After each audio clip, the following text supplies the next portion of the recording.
Hey guys, आज हम लोग बात करेंगे स्लाइडिंग हर्निया के बारे में। तो स्लाइडिंग हर्निया देखो क्या होता है। Posterior wall of the sac is formed, introduction से सीधा स्टार्ट करते हैं इसको। जो सैक का पोस्टीरियर वॉल है, पीछे वाला हिस्सा, वो विसरा से बना होता है, राइट। विसरा कुछ भी विसरा हो सकता है एब्डोमिनल विसरा में, ठीक है। सैक प्लस इंट्रापेरिटोनियल स्ट्रक्चर, सम रेट्रोपेरिटोनियल स्ट्रक्चर, कुछ भी सैक के साथ साथ क्या हो सकता है, कुछ इंट्रापेरिटोनियल स्ट्रक्चर आ गए, कुछ रेट्रोपेरिटोनियल स्ट्रक्चर आ गए। इंट्रापेरिटोनियम मतलब पेरिटोनियम के अंदर, एक्स्ट्रा पेरिटोनियम में, रेट्रोपेरिटोनियम मतलब रेट्रोपेरिटोनियम में, रेट्रोपेरिटोनियम के पीछे जस्ट। पेरिटोनियम के पीछे कौन कौन से हो सकते हैं, यही हो सकता है सीकम, डिसेंडिंग कॉलॉन वगैरह, कुछ भी आ सकता है। इंट्रापेरिटोनियल स्ट्रक्चर में रेट्रोपेरिटोनियल स्ट्रक्चर कुछ भी आ गया, ठीक है ना। Sac plus intraperitoneal plus extra peritoneal, इसको याद रखने की जरूरत नहीं है, कुछ भी आ गया अगर, ठीक है ना। तो क्या क्या हो सकता है कि most common in left side, ये लेफ्ट साइड में ज़्यादा कॉमन होता है। फीमोरल हर्निया राइट साइड में ज़्यादा कॉमन था। More common in females.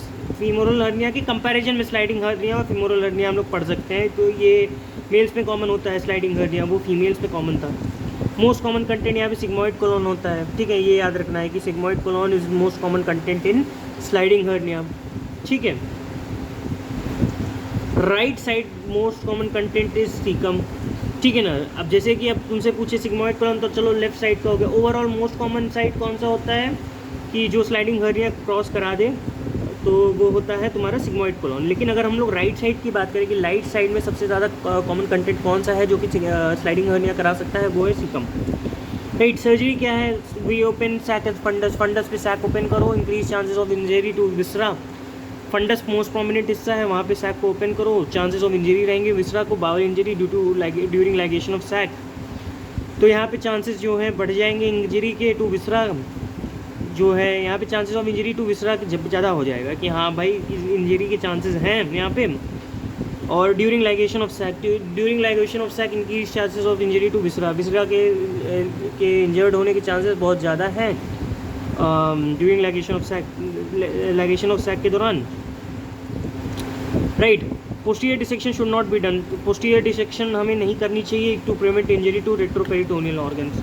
Posterior dissection हमें क्यों नहीं करनी चाहिए, ताकि हम प्रिवेंट कर सकें अपनी इंजरी को, कहाँ की इंजरी को, रेट्रोपेरिटोनियल ऑर्गन की इंजरी को। हमें रेट्रोपेरिटोनियल ऑर्गन की इंजरी को प्रिवेंट करना है, ठीक है। इसलिए पोस्टीरियर डिसेक्शन हमें नहीं करनी चाहिए, क्योंकि पोस्टीरियर डिसेक्शन गए तो रेट्रोपेरिटोनियल ऑर्गन को हम लोग क्या करेंगे, डैमेज कर देंगे। और retroperitoneal organ are one of the most important organs in our body, right, like pancreas, like spleen, ठीक है ना। तो ये सब इंपॉर्टेंट ऑर्गन्स है, अगर इनको डैमेज किया तो दिक्कत हो जाएगी, ठीक है ना, राइट। तो